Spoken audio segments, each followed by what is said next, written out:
Hello, everybody, and welcome to the Strange Stories Music Podcast.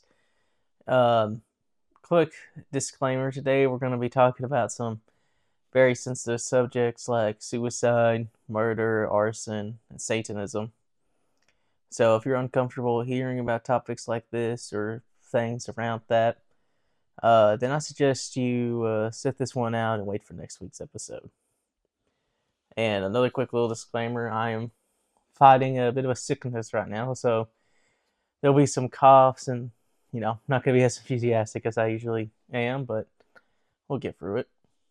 So let's start the story at the very beginning.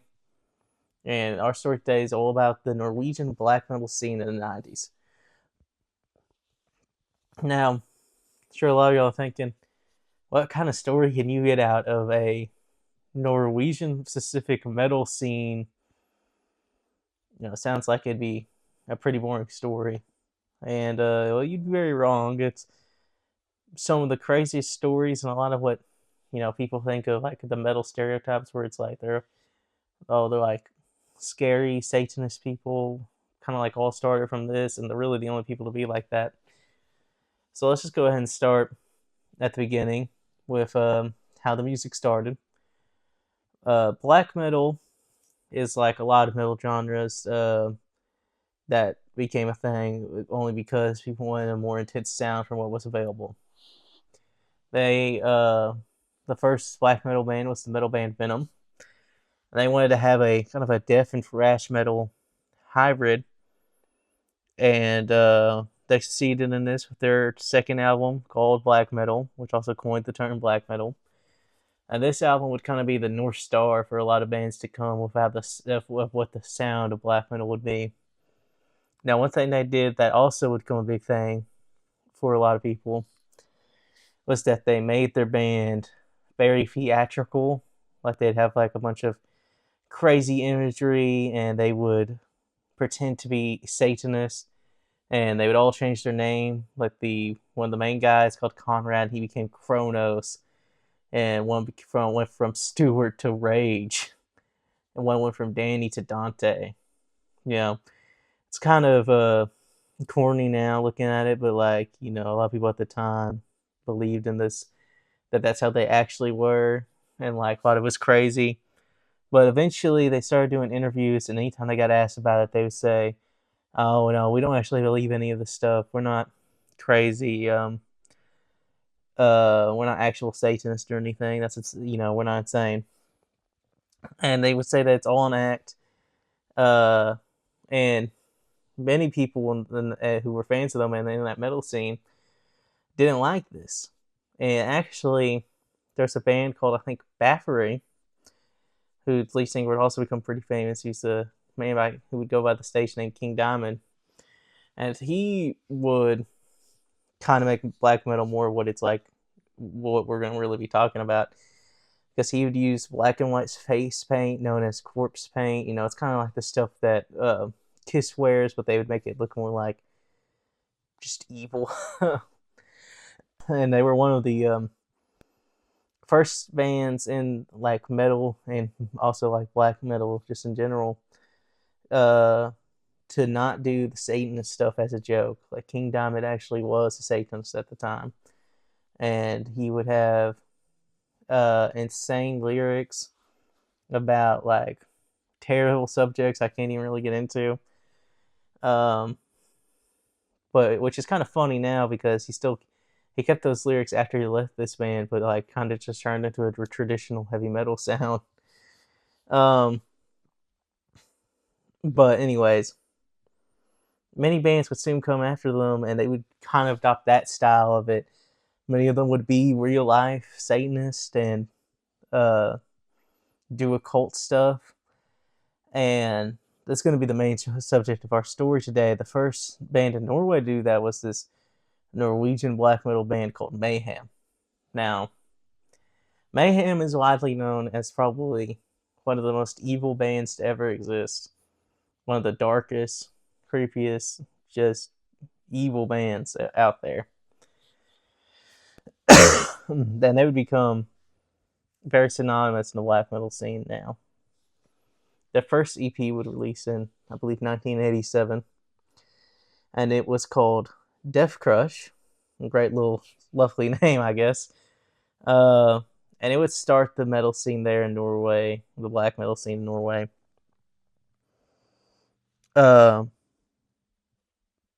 the or it would be different from other scenes because, um, so unlike King Diamond, who wouldn't really do anything crazy, he would just say things that were crazy and kind of just do it for shock value and believe some crazy stuff, but he wasn't out here attacking anybody. The Norway's black metal scene, specifically a lot of stuff to do with mayhem, would be different in this approach because they would go from we got to say the craziest stuff to we have to do the craziest stuff very quickly. It was basically, and most of the people who are alive from that scene talk about it now, just which band could do the most evil stuff. And it would start off like not too bad, and then over time it would get really bad and really heinous. But anyways, back to the Mayhem story. The main lineup of Mayhem at this time was a man called Necro Butcher, Dead, Euronymous, and I can't say this man's full name, but we'll just call him Devil Hammer. And Dead and Euronymous are the two people that get talked about the most, and they would actually kind of start to bond over the fact that they were both fascinated with death. And after reading a bunch of stuff, you definitely tell that they're both very insane and were just kind of crazy people. And they would fascinate over death. They would talk about it a lot. Dead was really obsessed with death, hence the name. And he even slept with dead birds under his mattress at night. And he said he did this to be closer with death, and he would sleep in the woods, like dirt and stuff, to like feel being dead. And in his own words, he would say that his blood didn't move, and it was like ice, and he was already dead. And he would keep this act up and really get Mayhem's name out there by, during their shows, he would cut himself open from the wrist and would just start bleeding during a bunch of the shows. Just real strange, real weird behavior. A bunch of people who knew him personally would say that he was definitely just a so severely depressed teenager. But shortly after their name really got out there, they got decently big, for about as big as you could get for a black metal band in a smaller country. And they would end up we ended up all moving in the same house together and kind of been a bit into the Norwegian woods. And this is kind of where the goodwill between Dead and Euronymous kind of came to an end, because they would fight multiple times, and they'd get into these big verbal fights where most of the time Euronymous would start it, and he would urge Dead on to commit suicide. Like, he really wanted him to do it because he thought it was such a fascinating thing to die. And he would just keep urging Dead on. And according to rumors, Dead would get into such a heated argument with him that he would have stabbed him once. And Euronymous was okay. But, the validity of these rumors is one to be contested. Some of the band says it's true, some of it says it's not. But there will be a lot of rumors like that some people say it's true and some people say it's not. It's hard to tell who's telling the truth, and just where the mythos of this begins. Just because it's all very infamous in metal culture now. But you know, they would keep on getting into these fights until 1991, while the rest of the band was away. Dead would ultimately end up killing himself. He would shoot himself in the head and cut his own wrists, and he left a suicide note saying sorry about the blood on the floor, and also saying some kind of disturbing stuff. And you can really tell, he needs some help with saying that he belongs in the woods and that he isn't human and that he's never felt human. You know, you can really tell that this was just a person with a lot of mental issues who, needed therapy, needed a lot of help, and, he just didn't get any of it. Um, and Euronymous would be the first member of the band to actually find him inside the house. And instead of doing the normal thing of calling the cops and grieving, he decided to leave the house, go to the store, and buy a disposable camera and take pictures of his body so he could keep them for later. And he would then, now this is where some crazy rumors start and some really gross material is talked about. So if you don't want to hear this, just skip like a minute and 30 seconds in. But it is really gross. He would then take parts of his bones and make necklaces out of them and give them to people he found worthy in the black metal scene. And there was also a rumor that he took parts of his skull and brain to make a soup out of them. But the band denies this, but they do say that the necklace thing was true, which is just really despicable stuff. I mean, it's just insane for a person to act like that. Euronymous would eventually call Necro Butcher first, and Butcher and Dead would say, well, not Butcher and Dead. Butcher would say that Dead was like one of his best friends in the band, and that they were really close. And I'm gonna read a direct quote here from his book here that I found online. He said that Euronymous called him and said, "Dead has done something really cool. He killed himself." And then Butcher said, I was thinking to myself at the time, have you lost it? What do you mean cool? He says, relax. I have photos of everything. I was in shock and grief. He was just thinking of how to exploit it. So I told him, okay, don't even call me before you destroy those pictures. Now, Butcher having a way more normal reaction to this stuff than Euronymous. And, didn't like that he was exploiting the death of his friend, which makes sense. Euronymous is being crazy here. So Butcher would leave the band because of all of this, and Euronymous would actually use Dead's suicide to promote their band, and he would use the picture of Dead's corpse to be a cover on a live album. And he also would say Dead committed suicide because black metal became too trendy. It was too in the mainstream. And he would use this to kind of make himself the head of the black metal scene in Norway. He would start his own record company that would sign most of the big black metal bands at the time. And he would he would also start a store that would be the main place for black metal artists to hang out. And he would also basically make his own set of rules of what makes you worthy to be signed to this label or even listen to the music. He would say you can't even call yourself a black metal band if y'all weren't real Satanists, which is insane.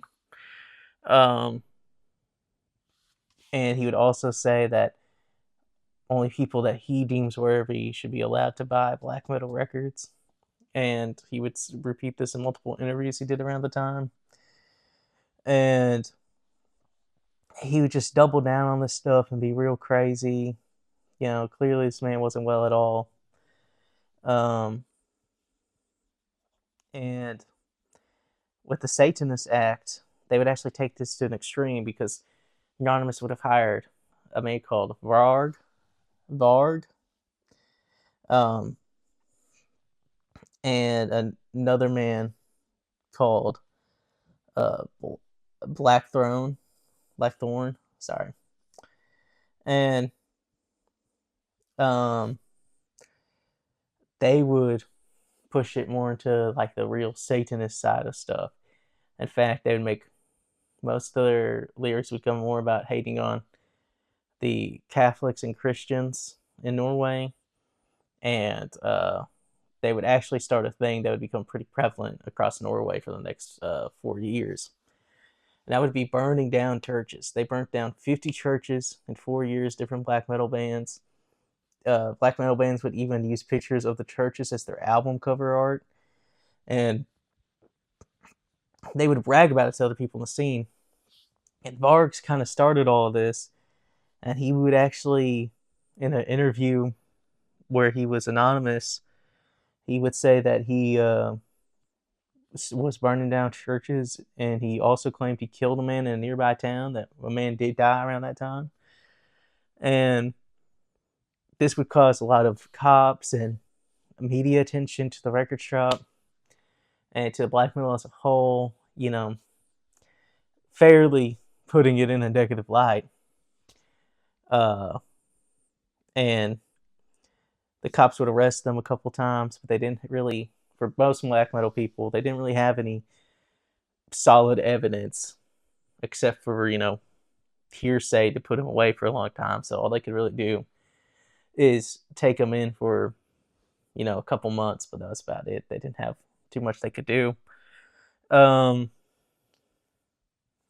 But sorry, but this would eventually cause the record shop to close, according to Euronymous. But it would later come out that it was on the request of his parents to close it, which just really goes to show you how most of these black metal people are just like edgy teenagers who took it way too far, and they're just like dorks. And I mean, they're just insane people for the most part. At least for a lot of the black metal people at this time. Now I know that black metal now ain't like this at all. I was only really here in Norway where it was like this, but I mean it's just complete insanity.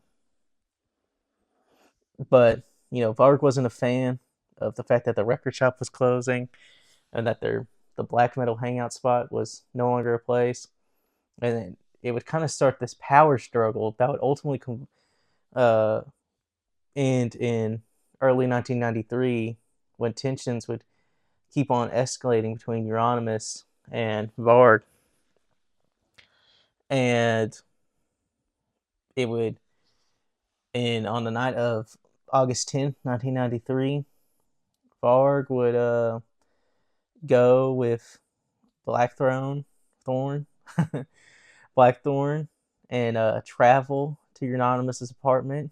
And upon their arrival, a confrontation happened between Varg and Euronymous. Now, it's important to say, Blackthorn says that he was downstairs and he didn't even, hear or see any of this till after the events took place. But it would ultimately end with Varg fatally stabbing Euronymous 23 times. And there's a lot of hearsay about what happened there.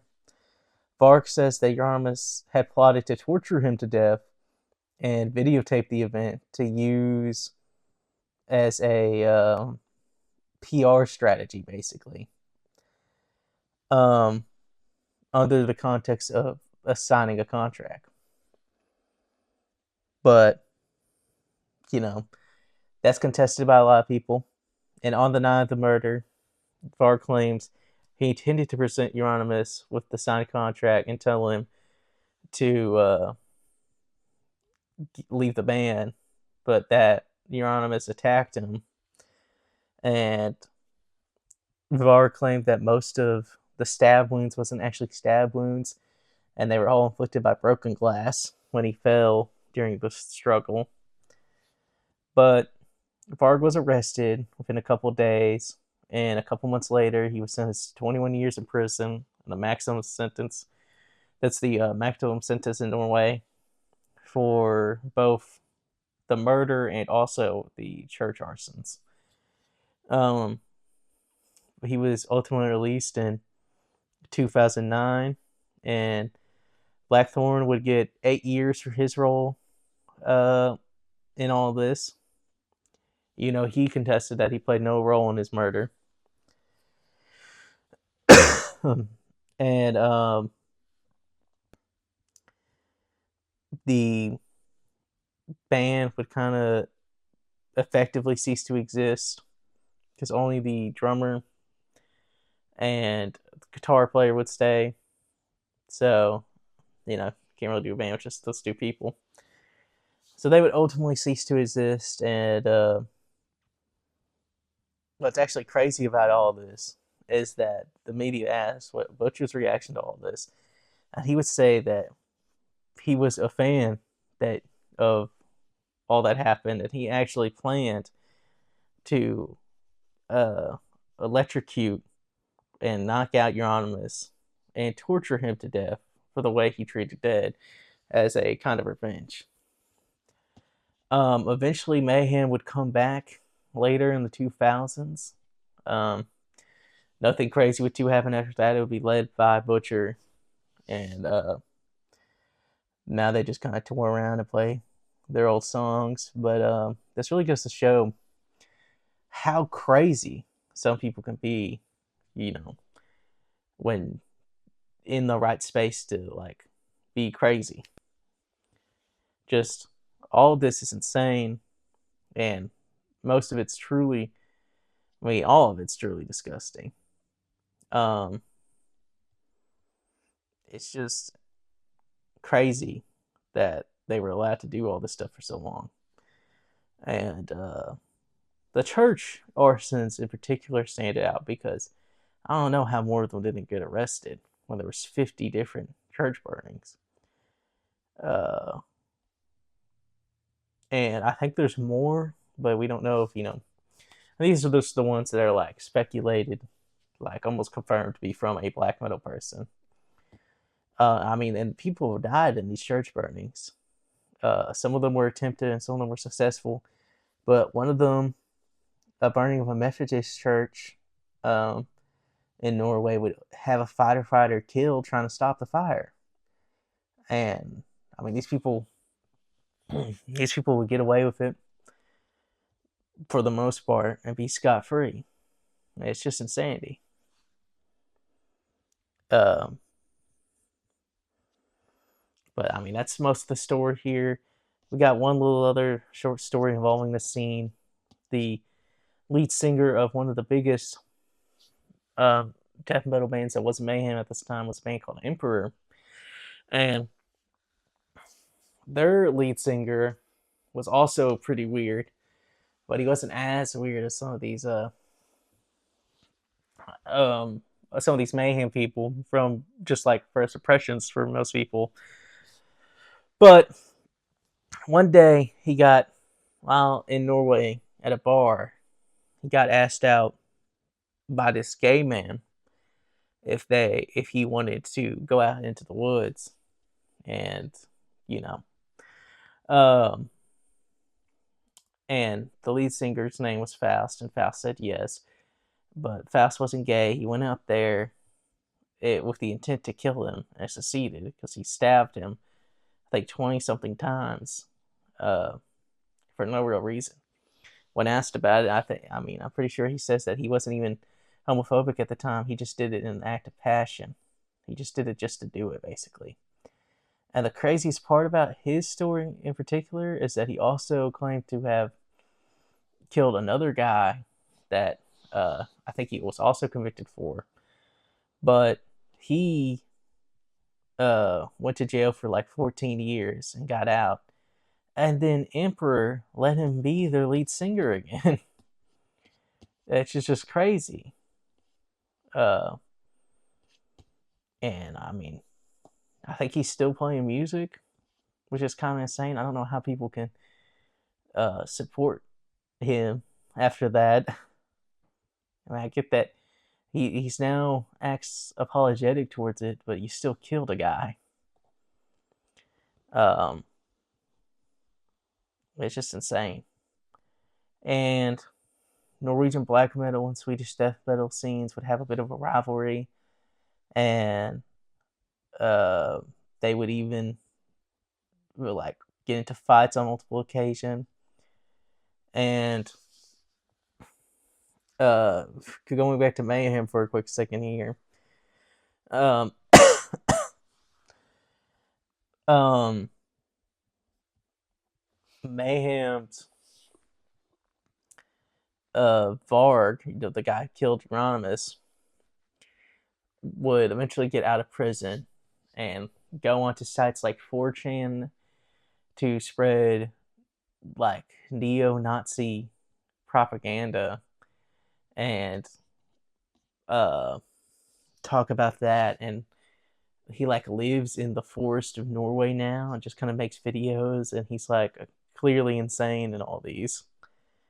Uh, I mean, it's just craziness. This whole thing, it's just extremely insane. And I will also say though, there isn't. You're probably wondering how you didn't know about it. It's because like a lot of the movies and but mainly the movies made about it aren't that well made. They made a movie called Lords of Chaos, and it's about mayhem, but they lie about a bunch of stuff to make them seem even more crazy. Which I don't know if you really need to lie to make this band seem crazy. But they make a bunch of stuff up, and it kind of becomes like so obvious it's not real. Like they have Varg. Uh, when he stabs Euronymous, he goes and gets a glass of chocolate milk and drinks the entire thing before Euronymous is able to leave the house. Obviously that doesn't make any sense. And there's some other stuff. Just nobody really talks like how people talk. Um, and that's like the biggest representation of all of this whole event. Um, and I think there's some more stories from out this scene that I haven't heard of or that I don't know about, because I know there's some more. I just haven't been able to look all into all of this as much as I want to because my recent sickness. But you know, main point of the main thing I want people to take away from this is that not almost nobody is like this in the metal scene anymore. You don't need to be scared or think every metal person's a Satanist. I myself am a pretty big metal fan, and I know a lot of metal people, and none of them, almost nobody likes black metal. And the people who do like black metal, there's a lot of big black metal fans still, don't like what the personal actions, and usually don't like the bands that did all the crazy stuff. Like, a lot of people talk about how evil, Mayhem was, who are also big black metal fans. So you don't need to be scared of anybody. Just I ain't trying to scare anyone off of anything here. But with that'll be our show. Hope y'all liked it. I hope y'all got a crazy story out of this. And we'll be back next week. We'll be talking about Woodstock 1999. Thank you.